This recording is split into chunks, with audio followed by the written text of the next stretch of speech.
Hello guys, আসসালামু আলাইকুম। কেমন আছেন সবাই? আশা করি ভালো আছেন। আজকে আমি আছি গাইবান্ধা সাঘাটা বোনারপাড়া বাণিজ্য মেলায়। তো অনেকে আমাকে সবসময় কমেন্ট করে, আপু আপনি গাইবান্ধায় আসেন না, গাইবান্ধায় অনেকে কমেন্ট করে লাইভে বলে। তো আমি কখনো আসিনি, অনেক দিন পর, মনে হয় আজ থেকে 3 বছর আগে আসছিলাম। তো আবারও আসলাম। যাই হোক, অনেক ভালো লাগতেছে। আর আমি থাকবো টানা 2 দিন।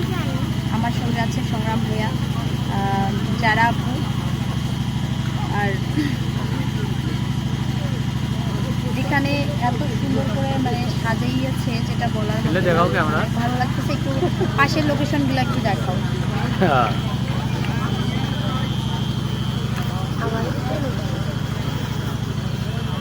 কত সময় নিও না, এটা দেখা যাবে না। ব্যাগে ঘুরাও তাড়াতাড়ি তাড়াতাড়ি ঘুরে আবার কথা বল। আবার ওকে, টাটা, আল্লাহ হাফেজ my dear all friend, thank you.